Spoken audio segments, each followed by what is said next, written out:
Here's the thing about your movie, why I made a curator's pick of the Hollywood Fringe Festival. Community, heart, you're doing it.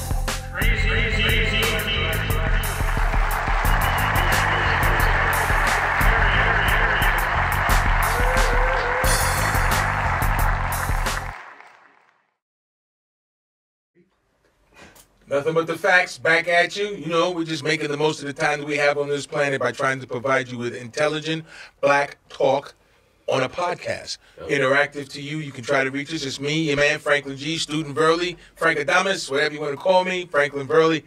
I'm pleased to see with these brothers right here and try to address some things. You know, we always have our man from Lordland Films, Crazy D. What's going on, people? And remember, if you want to be on the podcast, just contact us. There's many different ways that you can contact us. And remember, you bark at us, we're going to bark back at you. Nice. And of course, right here to my right side is... What's good? CeeMo. It's your man, CeeMo from MOE. That's More Birthday Media, where no one's got us like us. Basically how I keep it all the time. No one's got us like us. So I'm ready to start this next episode. What's going on, fellas? Nothing but the facts. Nothing but the facts. Well, listen. There's a little controversy. Well, it's not little. That's a bad adjective for it. There's controversy starting over the hearts and minds of Negroes in the city of Las Vegas. Because, you know, like Franklyn G says, within every Negro is an African. There you go. Trying to escape his negritude. Well, not negritude. He's not trying to escape negritude, but he's trying to escape his Negro. There you go. So there's only Negroes in America. You know, and that's the only place that got Negroes. Every place else, we black. Listen, there is a controversy brewing, started. Percolating. Heard it, saw it on Facebook last Wednesday evening, and it kind of spilled over to the radio show, unbeknownst to you at the time. It's true. Until happy to break down. Until the mad scientist comes in and puts the pieces together of what was happening over there, and it involves certain key players, some people who shed a few tears, and others who are out there in the community that are power to the people, and it involves those people. And we're going to get into it right now, but there was a post that happened that was promoting this event that's going to be coming up at the Martin Luther King statue. And then all of a sudden, different people chimed in because for some reason the flyer wasn't there, because one of the people who reposted it, who tagged me in the post, didn't, connect the flyer. So then other people came in and said, we are the black publication, black owned, and we have the largest distribution. Then another publication came in and said to that person, power to the people, in bold letters, hashtag.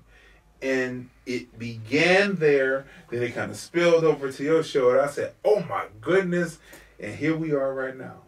And let's fill this in, Franklyn G. Well, there are two publications here in Vegas. Well, there are more, but there are two prominent ones that supposedly are affiliated or geared towards African-American interests of melanated nature.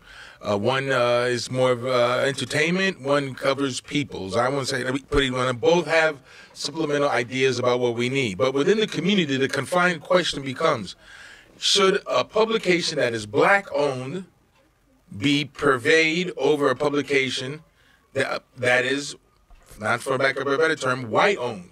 Translation, because Franklyn is speaking in collegiate speak. Let's break it down. Let's break it down. Can a white-owned publication that services black people be on the same level as a black-owned publication that services black people? And should there be favoritism towards the publication that is black-owned, operated, run, and who has been established in this market for more than several years? Well, legacy in the community, legacy because of what their parents have done, giving them an enclave into the community. But the question is, it's not even about black or white as far as I'm concerned. Most of the products that black people buy, not most, but a large amount, are made by white people. Sold by white people. Hair care products, Koreans. Not even owned by African Americans, not even having anything to do. The hair they get is from Indonesia, China, India, not even black again. But they're servicing the black community. And they're providing a need for the black community. So, but they also take the money from out the black community, put no money into the black community. And isn't this what we talk about as a people, saying that we should patronize black-owned, shop black-owned, build our economic plight in this country? Because by 2053, they're saying that as far as wealth is concerned, black folks are going to be flatlined by 2053. By 2015, we're talking. We already flatlined. We out, man. No. By 2053, 0% net wealth. Wealth. We're not talking about just spending money. Right. We know we spend money, but just having it. Aren't we doing ourselves a disservice to push a magazine that is not black owned? That's the question. This ain't black owned. Hello? It once was. So it ain't now. No. Wait now. Essence was bought by the guy who he just bought it back. The guy who does the shea butter. He just bought that. He just bought it back. He's a black man. He brought it back. He may be on the board of directors. I don't think he has direct ownership. No, he bought it back. He bought the magazine back from the Company-ass corporation? That's what they said, because they were doing nothing with it, really. I don't know. He's shea butter, but there's in the conscious community, there are people who are considered shea butter who speak more about being defiled, like what we spoke about last time, in more multiculturalism than black politic. Well, that's the difference. The publications in question all serve a need. So we probably need to have them. We need to have more. Where we get our information from, yes, it is important, but it's information being provided back to the community. I'm agreeing with that. And I would also submit to even the black businesses that would put forth energies to say we shouldn't have this kind of divide. You support black. I'm with you on that. But what do those black businesses put back in this community? Hello? What do they put back? Really?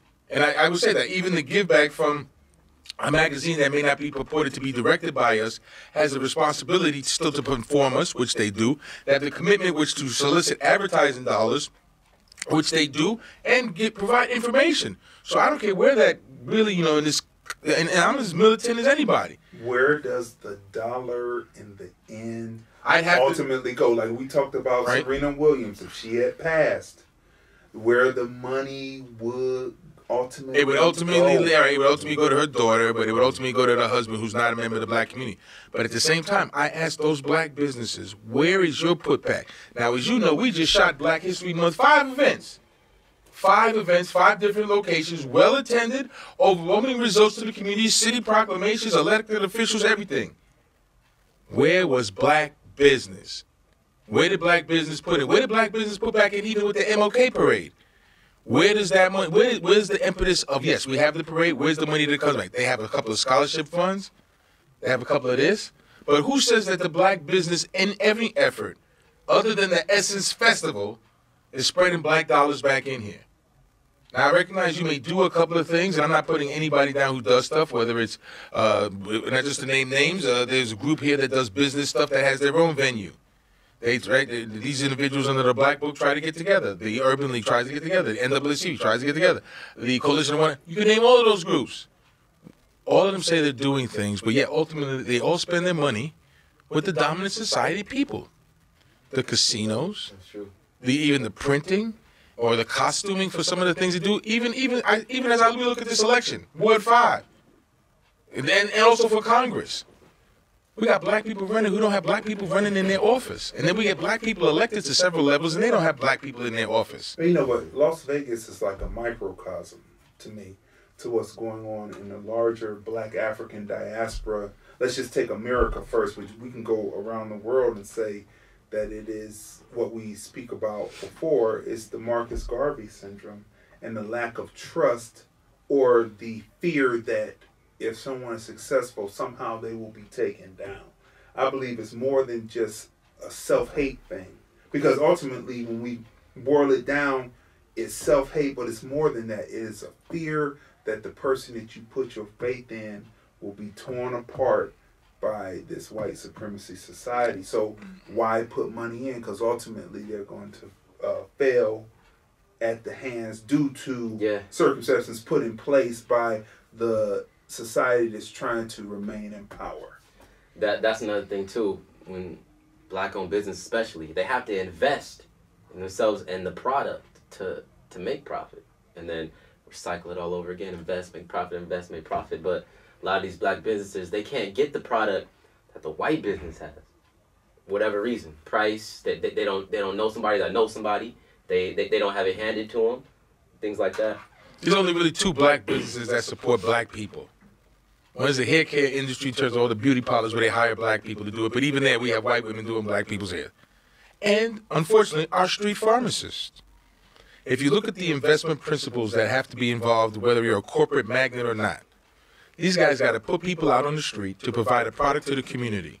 They have to worry about their safety. They have to worry about their security in terms of against other people trying to put out, which is a marketing tactic, placement of your product and where it is on whatever corner. Same thing happens in the supermarket. What's right here, are you able to grab, or what's high or what's low?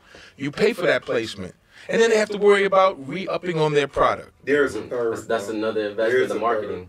What's the third? What's the third? Oh, go ahead. Finish. I was going to say what we see.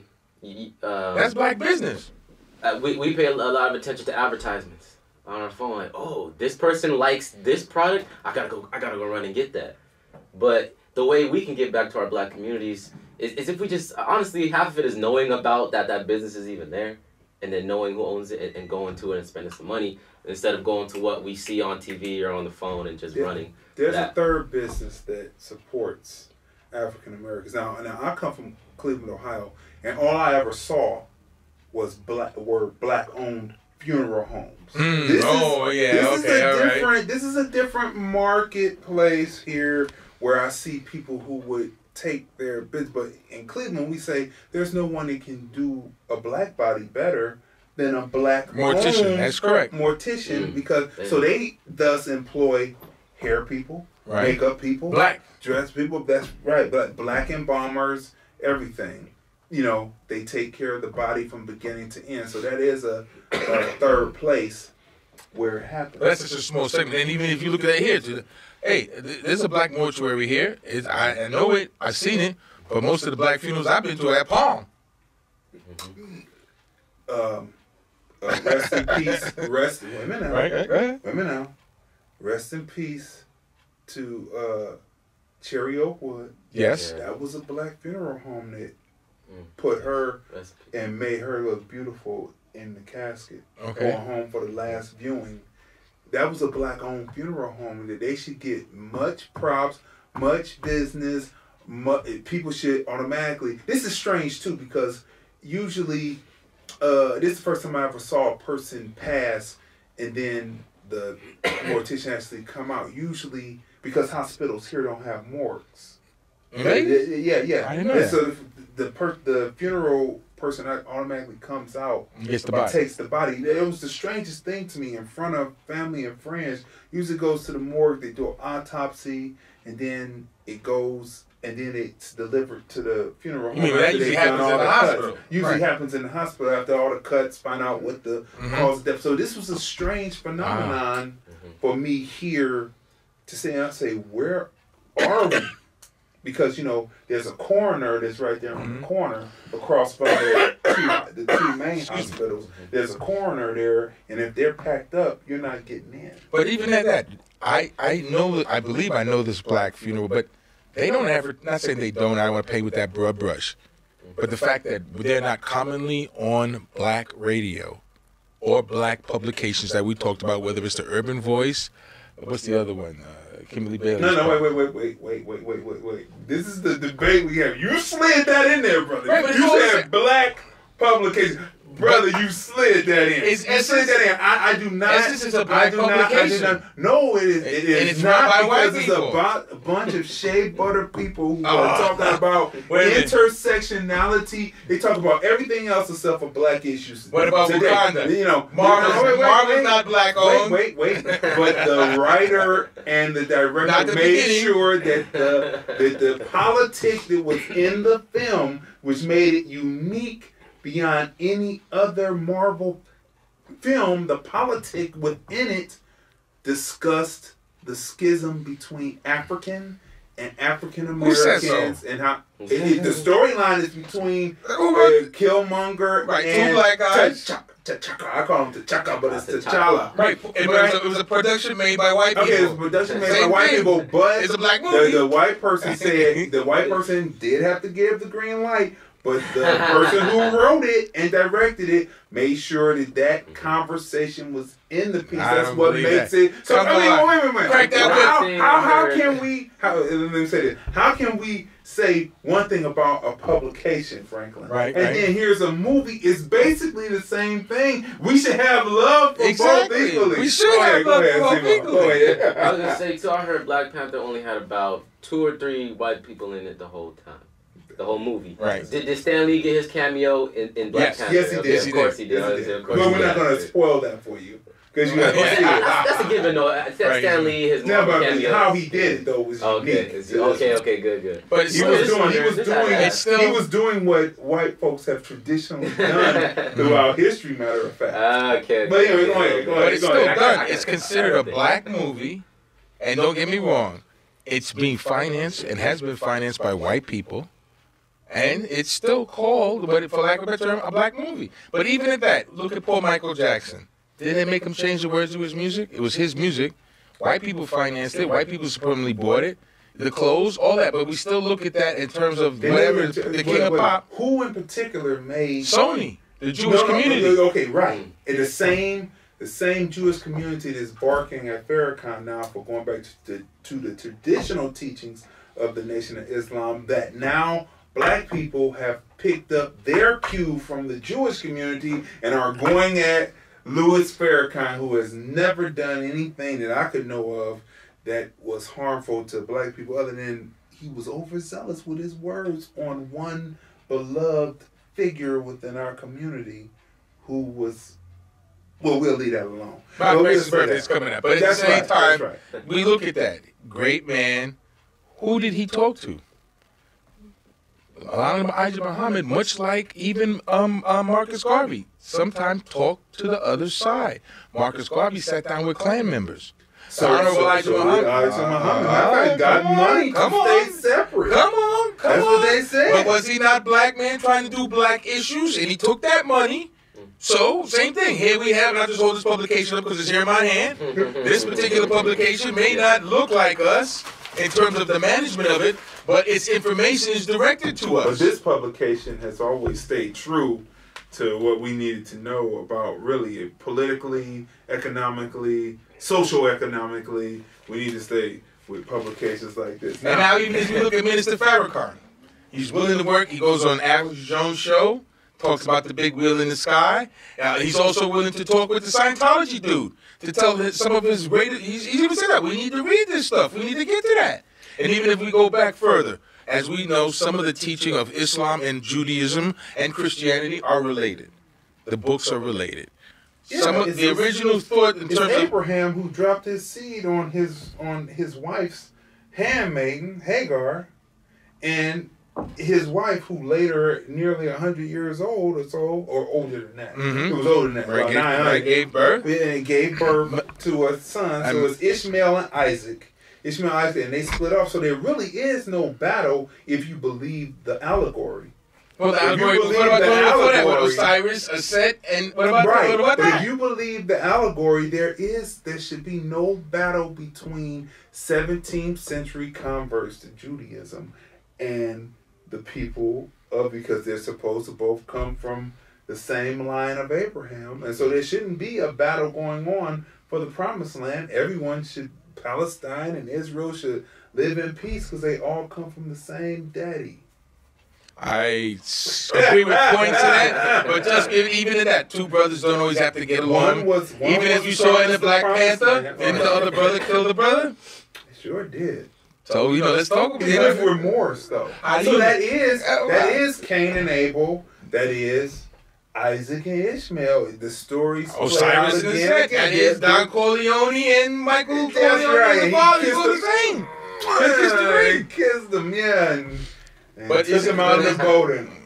Right. His own brother had his own brother put down. Whacked. But this is what happens. These are the factors of man. But at the same time, when you look at all of those conflicts, these are not new tribulations that we're suffering in this 2018.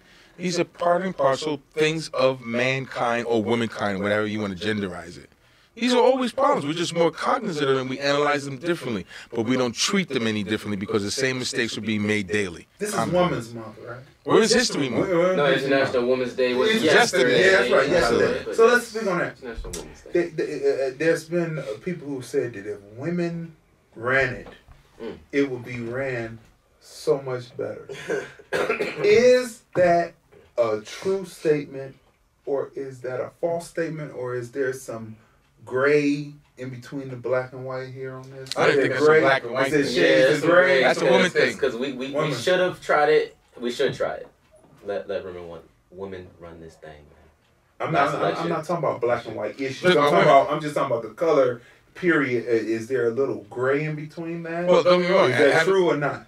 The last election, we had a candidate that was professional in running, more professional than what we have now. So we should have gave it a try. Yeah, but white women didn't want to vote for it. It wasn't us that didn't give her a try because black women came out and voted for her hat in hand and still lost.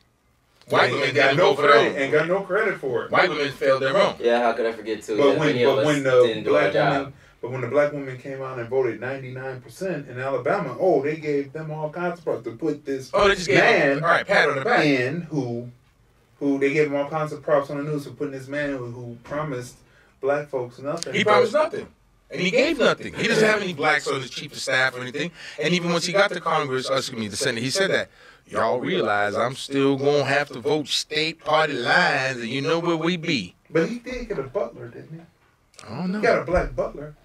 Is that the bonus package? That's part of it, right? Didn't he have But even if you look at most women, having worked in organizations much like you, women don't get along. No offense, women, y'all don't get along.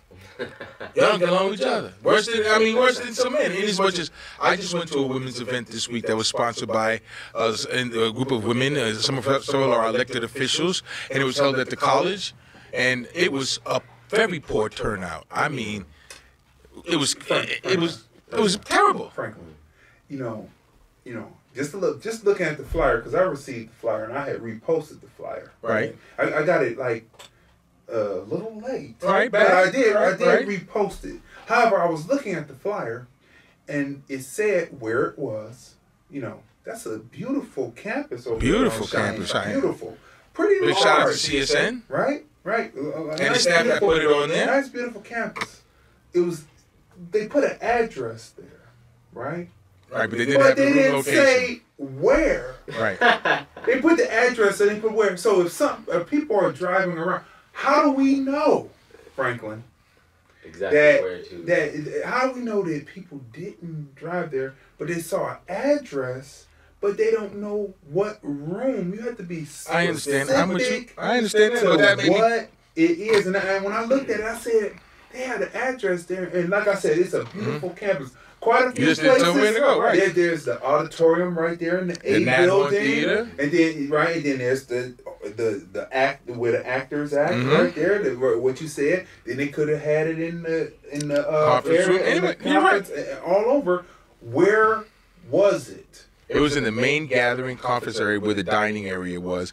And yes, they did omit the specific location on campus. Exactly. But this is the thing about the fever or the fire. I saw that, but I still went, and I asked security, and they directed me right to where the people were. However, Franklin, you've been to college. Well, actually, wait. Not that is that's a prerequisite to have common sense, but everything helps, right? All right. When you're in college, you're kind of used to the commons, so to speak. The commons. So people who go to they know commons. You're kind of used to the commons. Gathering places. Right. So. But for people who were maybe coming for the first time, I understand. to this place, and then they had it in the cafeteria area. Wow, that would be hard to find in the particular building. Yes, what I'm saying is when you're organizing, and we're talking about Women's Day, Okay, and we're talking about Women's Month. When you're organizing, you have to dot your I's and cross your T's. And I'm not putting any aspersion on sex or if you're a woman or a male, but it just appears that men have been, especially white men in particular, the white men today are nothing like the white men that were fighting 5 different people and won, took the land away from the Indians, took the land away from the Mexicans, was messing with the French and black people and the Chinese and Japanese. 6 groups. They were messing with them at the same time and took it. The white folks today, we're down to Trump now. It is definitely coming to an end as far as I can see. They are not as intelligent as those men were who used white supremacy to run this country. Now, black men have, and women in sorority, and black men in fraternity, black women in sorority, right? People who are in organizations, period, who have organized, know that there's when, what, where, how, and why. That is what is supposed to be placed on a flyer. So when you put when, date, agreed. Where, right? Where is the exact location, not just the address.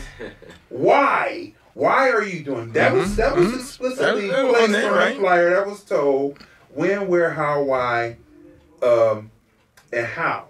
How are you doing this? Right? Sponsored by this or all that was on there except for the exact location of where to do it. But that could have caused the difference between a low turnout to 300 to 400 people showing up. I would submit to you, even in biblical times, they recognized where the 3 stars came from and what it called for. That the 3 travelers of the wise men went to this location, supposedly Bethlehem, based on the signals rendered. But most importantly, what led them, what guided them, was their faith, their purposefulness of finding out what the symbolism was behind the 3 stars. They said 3 wise. I'm not saying gender. I'm not saying gender. 3 wise. They followed it. The star lit up the stable. They had to do something to get there. But at the same time, like I said, there were only 3 wise people in that building at that time. But also, I would hope that and submit that we look at things the way it's analyzed from the top down. If you don't come out when you have a chance, then you, as I said, went back to the letter. Maybe because they didn't get a large turnout before. Maybe because they weren't so much caring that there was a large turnout. They were just working on getting information out. And that leads to errors. But again, it wasn't well attended. It's a sorry thing that happens. It's not just here. It's sorry that in Women's History Month, they wouldn't come out to hear their own issues put on by Miss Lisa Mosley. She was one of the panelists. Not because there was not a exact location. I don't think it was a location. No, wait a minute. We will never know. Right. I will always say there's a question there. Right. If you put the address, but you don't put the exact location on campus, that is a beautiful campus. It is great. As alumni, I'm going to tell you, I took classes there. It is, and it has grown over the years. Grown. Many different. But at the same time, even if you look at that, many different facilities where this could have been held. But 3,200 only tells me that, it's in that building. It's which is the main building. But also at the same time, even look at another prospect of that. Even the women who attend that campus overwhelmingly, because the numbers, there are more women in college than men. The women of the college didn't turn out to that event. At the same time, classes were going on. So it's indicative of a larger problem because it was posted all over the college and even students didn't come. Maybe it needs to be examined that, as I said, women are needed. What they told us in college was you want to keep something from a college student, post a flyer on the wall. For sure, They're not going to read it. It is not going to read it. Or is it like what you said, Franklin, about going to a place like Utah, for instance, and you hang with who you hang with because you're trying to advance yourself. What do you mean? Maybe those black people who are there at the college don't necessarily believe in African American, black African issues. Well, maybe they're speaking of black issues, No, speaking of black music. How can we honestly answer this question, you guys? How can we answer about women being more in control of certain things? My take? What's your take? Listen, I'm going to make it real quick as blunt as I can. You know, be honest.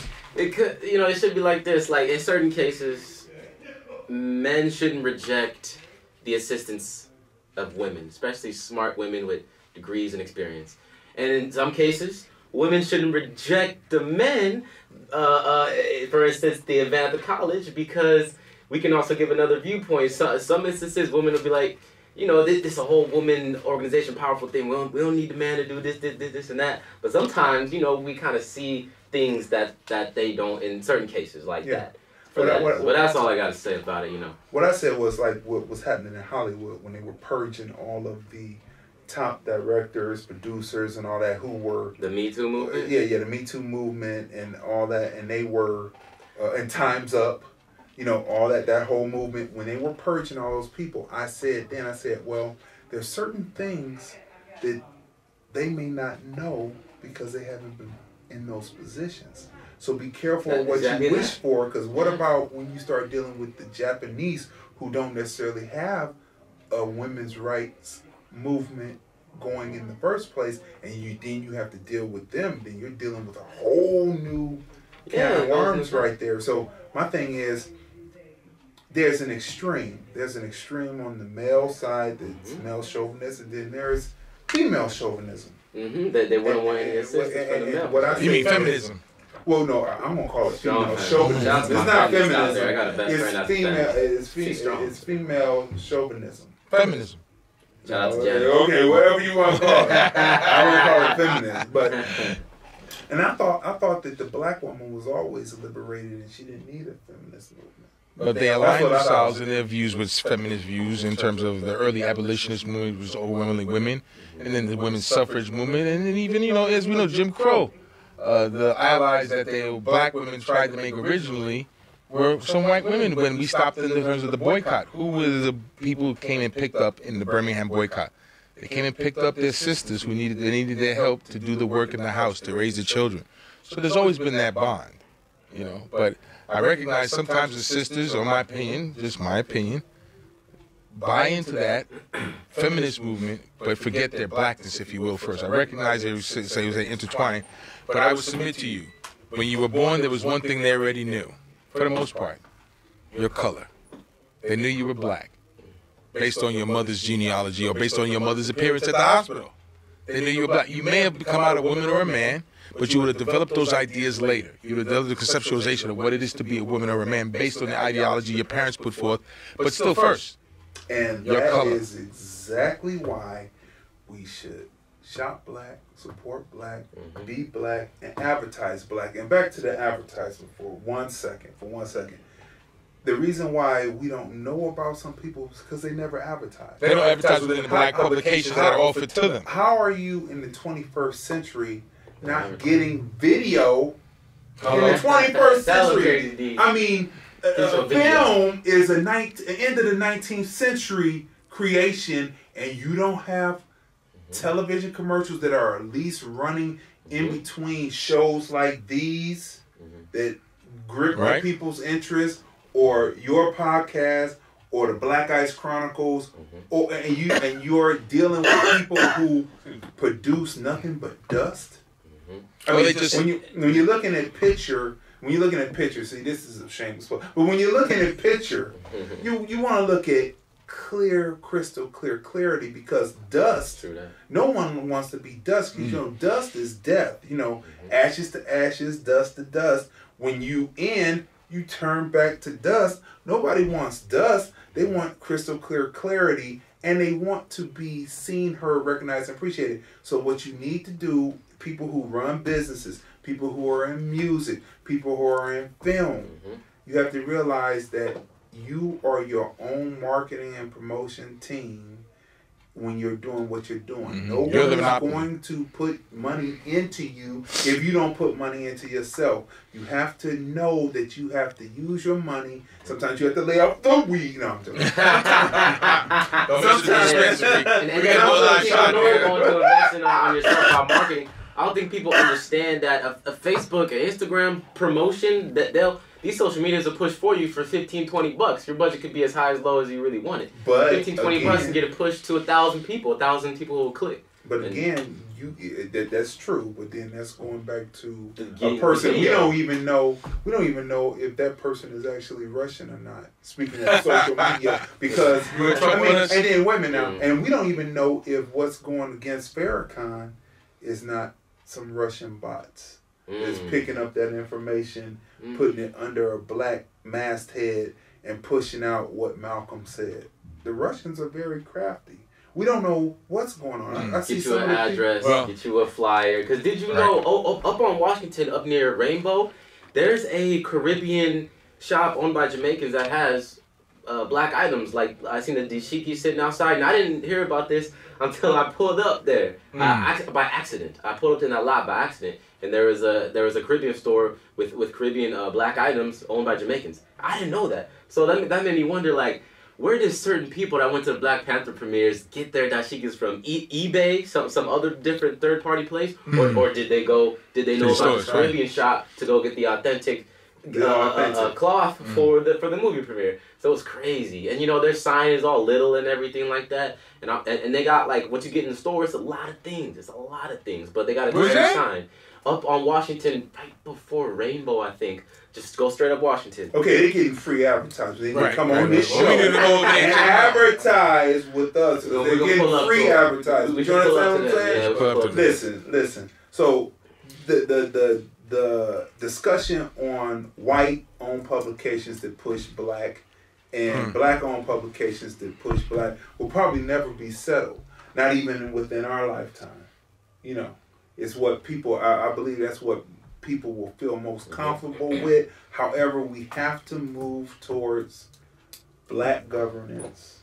We have to move towards... I'm glad you brought that up. No, wait a minute, let me finish. We have to move towards black advertising with black people. We have to move towards black shopping with black to build the economy. We have to build to the point where we can have a black bank come back into this community or use our money and ship it to the black banks that are in existence in other cities to build.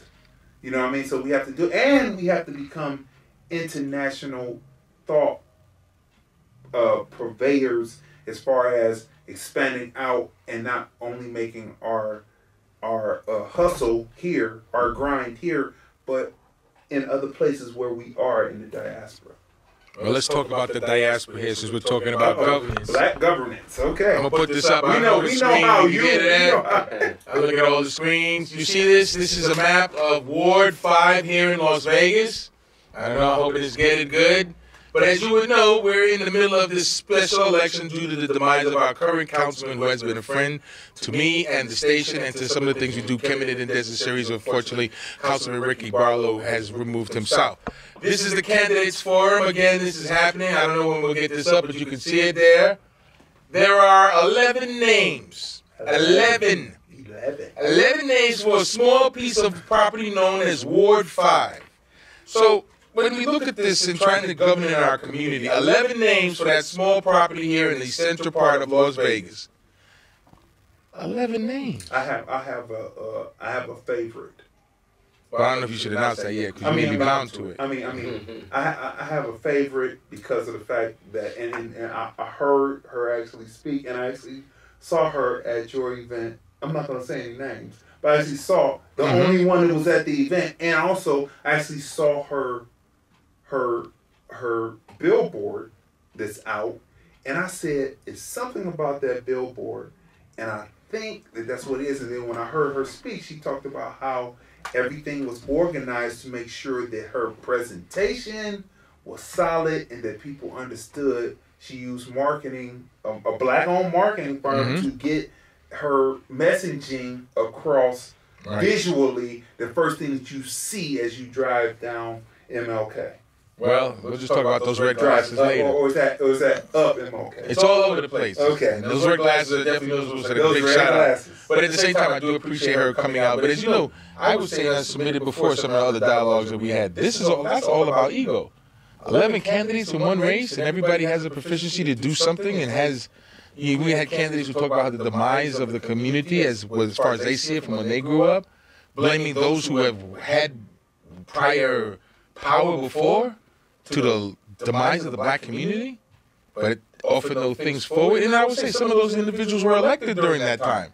We have people who they're bringing back, or we have people who are elected who didn't make a difference when it came to talking about the mascot, if you will, at UNLV, which has since been changed under the help of the NAACP here, under the leadership of Ms. Rock. Some 22nd century version. That means that the slave master is still going to be there in the 22nd century. Well, it was changed to some 20th century. Well, it went from the old-time slave master to just a new slave master-looking person. But at least the changes were made. But one of those people who sat on that board when it was posed about it changing said they didn't have a problem with the way the old mascot was, who now wants to run Ward 5. So that person ain't getting my vote. I'm going to tell you that because I spoke to them and asked them what they thought about the mascot and what it conveyed. When you say ego, Franklin, right?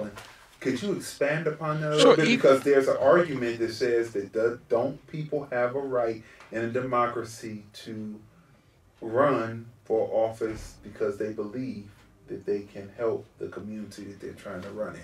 So explain this ego thing a little bit further so people expand it, extrapolate it a little bit. Well, first off, ego is an acronym.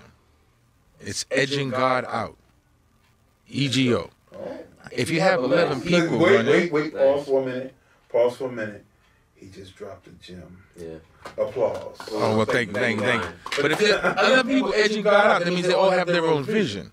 And that's one of the things we talked about. We were pleased to have Mr. Ricky Towers in here, one of the community stalwarts. He said that if we could only figure it out, part of figuring out was some of these 11 could have sat down and said, look, let me support you.